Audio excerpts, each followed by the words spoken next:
Bonjour, Bonjour Marie-Louise. est-ce que tu peux te présenter s'il te plaît?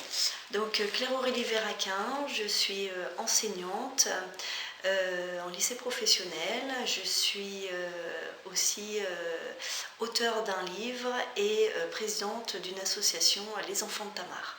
Comment Dieu t'a transformé? Grande question, la transformation, je dirais que c'est plutôt les autres qui peuvent nous confirmer dans notre transfiguration. Mais en tout cas, moi, Jésus est venu me chercher le 5 décembre 2016, un soir de louange. Je n'étais pas consciente de sa puissance, de sa présence réelle sur notre terre, et il est venu, sans rien me demander, et il a transformé ma vie. Alors, ma question c'est, avant cette transformation du 5 décembre, est-ce que tu étais croyante, non croyante? Comment tu as eu cette transformation? Qu'est-ce qui s'est passé exactement le 5 décembre 2016? Alors, je pense que c'est un long chemin. Jésus je pense que le Seigneur nous transforme au fur et à mesure de notre vie.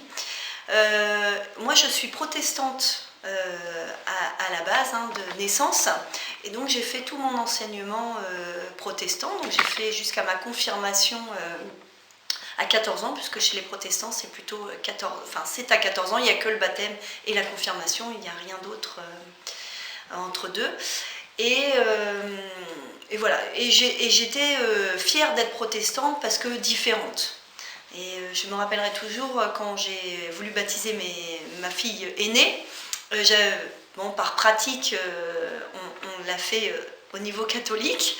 Mais j'avais dit au prêtre, oui, non, mais moi je suis protestante, alors bon, est-ce qu'elle pourra choisir un jour? Donc quelque chose comme ça, c'était important pour moi. C'était aussi important parce que quand je me suis mariée, moi l'idéal aurait été d'avoir un mariage mixte, mais c'est impossible. Bon, alors je me suis résignée à me marier catholique, mais bon, pas par un curé, avec un diacre. Pour moi, c'était l'acceptation. Et puis après, tranquillement, en fait, c'était important pour moi que mes enfants aient une instruction religieuse. Et donc, naturellement, je les ai inscrits au caté, et puis voilà. Et puis, je venais à la messe juste aux messes de famille.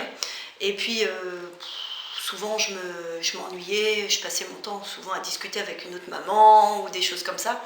Et puis, doucement, j'ai commencé à accompagner ma fille aînée à l'aumônerie, où là, en fait, je ne faisais pas d'enseignement, mais je discutais beaucoup avec les jeunes autour de la préparation du repas, des veillées, etc. Et puis, c'est au fur et à mesure de ce temps-là que j'ai senti que Marie m'appelait. Et j'avais aussi envie de cette rencontre en fait. Et à l'issue d'un entretien avec le père Nicolas, le curé de la paroisse à l'époque, je lui ai fait part de ça, et puis aussi de mon état d'âme où je ne voulais pas réciter le Notre Père entièrement parce qu'il y avait des choses qui me dérangeaient par rapport à mon histoire. Je ne voulais pas dire le « je crois en Dieu » parce que j'étais pas catholique, je n'allais pas à la communion. Et du coup, on avait beaucoup discuté de ça. Et à la fin de la préparation à la confirmation de ma fille aînée, j'ai décidé de me mettre en route pour me préparer à la confirmation catholique. Alors, le 5 décembre, en fait, ça a commencé sûrement un petit peu avant. En fait, on a eu un nouveau prêtre qui est arrivé dans notre paroisse, et il a commencé à nous proposer un certain nombre d'activités, on va dire, et une des activités était de proposer la louange. Et moi, je ne savais pas ce qu'était la louange, je ne connaissais pas du tout, je crois que j'avais jamais même entendu vraiment parler de l'Esprit Saint. On a commencé à prier, donc il y avait eu au début la louange, et puis après le prêtre commençait à intercéder pour la prière. Et là, j'ai vraiment eu ce sentiment qu'il était dans ma tête. En fait, chaque chose que je pensais, il les disait à voix haute. Une fois, 2 fois, 3 fois, 4 fois. Et c'était vraiment l'œuvre du Saint-Esprit, un esprit, plusieurs corps. Alors, je ne maîtrisais pas à l'époque, mais en tout cas, c'est très déroutant. Je me rappellerai toujours une fois, la première louange, où il avait dit « Oh, vous inquiétez pas, il y a des gens qui vont tomber ». Je dis non mais ils sont complètement à la masse. Ils vont tomber là devant nous. Non mais n'importe quoi. Mais... Et c'est vrai que pendant les quelques séances d'avant, les gens qui tombaient, je disais non mais qu'est-ce qui se passe pour qu'ils tombent comme ça? Je ne comprenais pas. Ah oui, c'était le repos de l'esprit. C'est ça. Voilà. Et donc ce fameux soir où le prêtre, j'ai l'impression qu'il est dans ma tête, c'est tellement violent, tellement insupportable, qu'à un moment donné, je prends mes affaires et je sors de l'église en courant parce que c'est pas possible. Et puis j'ai une sœur en Christ que je connaissais pas du tout, qui aujourd'hui, je l'appelle ma petite Marie. C'est quelqu'un de très proche pour moi et quelqu'un qui est vraiment, voilà, très très proche. Et qui vient me rassurer de ce que je suis en train de vivre. Et donc là, je lui explique, non mais là, il est dans ma tête, c'est pas possible, etc. Et tranquillement... Oui, tout ce que tu pensais, en fait, c'est ce que disait le prêtre, je veux dire entre guillemets. Oui, oui, ouais, non mais c'est... Non, mot pour mot, c'était pas entre guillemets, c'était mot pour mot. C'était mot pour mot. C'était vraiment un message du Saint-Esprit fort qui t'était destiné cette nuit-là. Oui, mais quand on ne sait pas, on pense pas du tout que c'est l'œuvre de Dieu. Et c'est vrai que c'est assez déroutant. C'est même très très flippant. Et donc du coup, tranquillement, elle m'a rassurée, elle m'a ramenée tranquillement à l'église pour qu'on continue à prier. Et j'étais vraiment, j'avais froid, j'avais chaud, je tremblais, je pleurais, enfin c'était un chamboulement d'émotions. Toutes les émotions qui étaient peut-être enfouies, qui ont explosé, qui sont sorties. Ouais, c'est ça. Ouais. Mais il faut que ça sorte justement pour cette guérison. Ouais, mais quand on s'y attend pas... Oui, voilà. Et donc du coup, à la fin de la prière, elle me pousse un peu pour que le Père aille imposer les mains sur moi.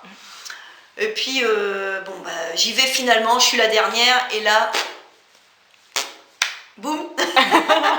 Tu tombes aussi dans le repos de l'esprit. Oui. Alors, désespérément, 2h30 après, je me réveille. Donc là, le prêtre et puis les priants qui étaient autour de moi... étaient désespérés de me voir à un moment donné me réveiller parce qu'ils voulaient aller se coucher. et moi, déroutée. En fait, c'était... je peux pas savoir ce qui s'est passé pendant ces 2h30. J'ai pas eu d'image, j'ai pas eu de... rien. Mais en tout cas, ce temps a complètement chamboulé ma vie et ma foi. Voilà. Et qu'est-ce que tu as ressenti à ton réveil? Alors, à mon réveil, rien, j'étais comme si on vient de se réveiller d'un long sommeil, mais je sais pas, peut-être comme dans un coma, je sais pas, hein, j'ai jamais été dans le coma, mais on est un peu à l'ouest, on sait pas trop où on est un peu dérouté. Et finalement, il y a une priante qui m'a dit « Ah, moi, la première fois qu'il m'est arrivé, j'ai vu ça. » Et moi, franchement... j'ai rien vu, je me rappelle de rien. Et du coup, je suis partie un peu penote parce que j'avais un peu embêté tout le monde pendant 2h30. et puis voilà. Et c'est plutôt au lendemain de mon réveil, donc après une petite nuit avant d'aller au boulot, où là, c'était quelque chose de très bizarre parce que je me suis réveillée en chantant, en louant le Seigneur. Mais comme si une joie immense. Et je chantais dans ma douche, et puis voilà. Et puis, ce qui est très très bizarre dans cette journée, c'est que, comme je disais tout à l'heure, je ne rêvais qu'à la messe de 18h30. À un moment je ne rêvais qu'à la messe. De 18h30, dès le matin à 8h. À 11h30, j'ai préparé toutes mes... Non, à 11h30, j'avais une classe. Et je leur ai donné leur travail et tout ça. Je dis allez, dépêchez-vous, on va aller déjeuner, tout ça. Puis je m'en vais pour aller manger. Et là, je rencontre mes élèves de la classe que j'avais à l'heure d'après. Ils me disent mais madame, vous allez où? Vous avez une réunion? Ben non, je vais manger. Non mais madame, on a cours. Complètement à l'ouest en fait. J'étais sur un nuage, complètement en déconnexion totale. Donc là, c'était vraiment très bizarre. Et toute cette semaine est vraiment très particulière. Dès cet instant, je commence à prendre des temps de prière le matin. Je vais même partir presque en retard chaque matin pour pouvoir lire la parole. Voilà. Et tous les soirs, je vais à la messe. Et le vendredi, je voulais me confesser, mais en fait, comme je savais pas trop, je m'étais jamais confessée, finalement, j'ai décliné. Je dis non, je vais pas aller me confesser. Et puis, j'ai pris l'option de prendre un rendez-vous avec le prêtre. Mais je ne rencontrerai le prêtre presque un mois seulement après, un peu moins d'un mois après cet événement. Et donc, du coup, je vis avec tout ça pendant 3 semaines. Ton âme était vraiment en deuil, en tristesse, et c'est sorti, c'est explosé le 5 décembre, et ta guérison, imposition des mains, repos d'esprit, donc là c'était un renouvellement, une transformation intérieure à travers cet épisode était aussi très important pour ma reconstruction et pour mon histoire personnelle. En 2015, j'ai sorti mon chemin de guérison du viol au pardon, et donc c'était un livre qui, à l'origine, n'avait pas vocation d'être sorti. C'était un livre thérapeutique que ma thérapeute me demandait depuis longtemps, mais que je n'avais pas envie d'écrire parce que je suis dyslexique. Mais il y a eu 2 événements dans ces années-là qui ont été douloureux et qui m'ont permis de me poser, par des arrêts maladie assez importants. Et un jour, j'ai eu un écrivain qui a répondu à mes messages. C'est Gérard Muller, c'est un auteur qui m'a été conseillé et que je n'ai jamais rencontré. Je lui ai raconté mon histoire pendant 3 ou 4 heures. Il m'a dit écoute, je vais te faire l'architecture de ton livre et puis tu vas écrire. Moi, au début, non, je pensais que c'était lui qui allait écrire. Mais non, il m'a laissé écrire, il me donnait des conseils, m'améliorer. Et en 3 mois, j'ai pu poser mon histoire. Et au bout de ces 3 mois, il m'a dit je pense que ton livre, tu peux le publier. Et donc il m'a encouragée et il m'a portée dans cette démarche. Et finalement, il y a 4-5 maisons d'édition qui étaient preneuses de l'histoire. Bon, j'ai choisi les éditions L'Harmattan. Donc aujourd'hui, ce livre, a priori, ne me rapporte pas beaucoup. Mais finalement, le but, c'est pas que ça rapporte de l'argent, le but, c'est que ça puisse toucher les gens.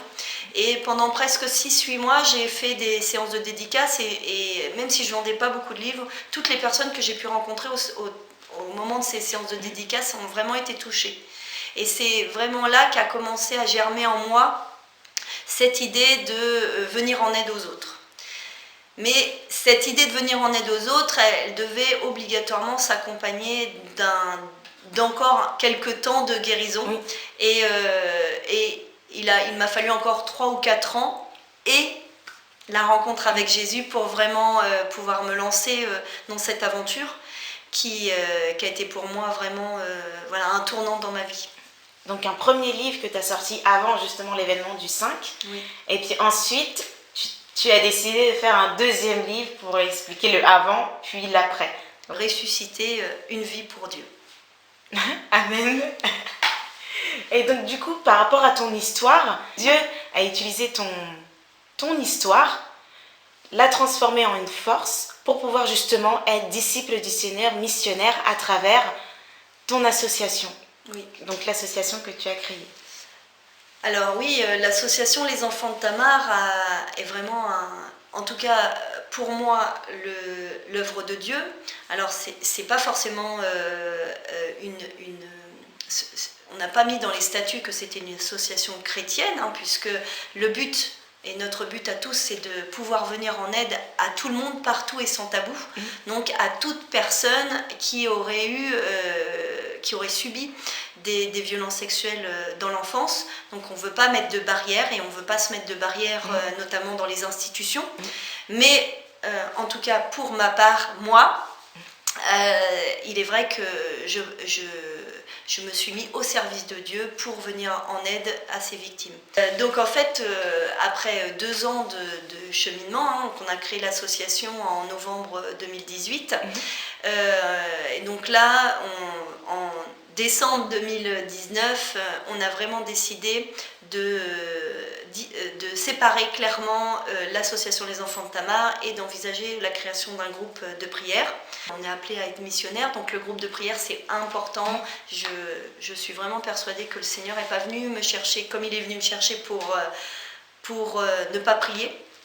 Et on a eu d'ailleurs un vrai appel à la prière au mois d'août par la réalisation d'une icône qui nous a vraiment confortés dans ce projet de création d'un groupe de prière.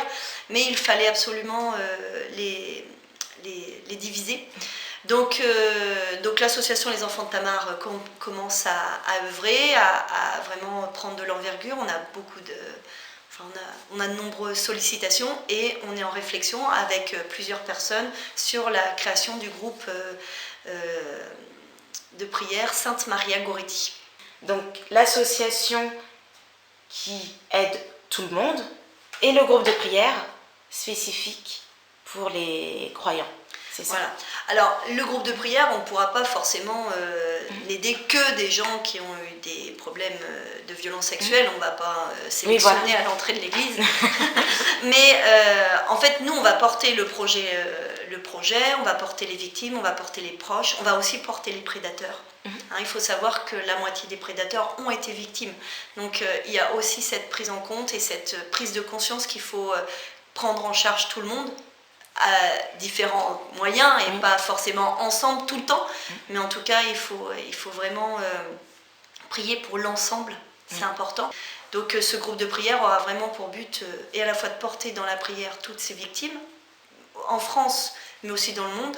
Aujourd'hui il y a beaucoup de violences, les violences sexuelles sont comme des armes, comme si on prenait un pistolet, un couteau, il n'y a rien de sexuel. Donc là où il y a la guerre, il y a des violences sexuelles, il y a aussi le mariage des enfants, etc., qui sont des traumatismes partout dans le monde. Et donc nous, on portera ça et toutes les victimes qui viendront se confier à nous, ou les proches qui voudront qu'on les porte aussi dans la prière. Voilà. Merci Cléo pour ce témoignage. Est-ce que tu as quelque chose à rajouter ? Je rends grâce pour cette transformation et je réponds oui à son appel de missionnaire pour aller porter les victimes de violences sexuelles et les aider là où je pourrais. Oui, pour qu'ils soient aussi transformés comme toi aussi tu as été transformée. Oui, tout à fait. Je suis persuadée que comme Saint Paul, que comme Alessandro pour Maria Goretti, et comme pour beaucoup de victimes, aujourd'hui je témoigne, mais je sais que Jésus vient délivrer beaucoup de personnes. Je voudrais qu'ils puissent rencontrer massivement toutes ces victimes et qu'elles puissent prendre conscience qu'il est un Dieu puissant, d'amour et de miséricorde. Amen. Merci.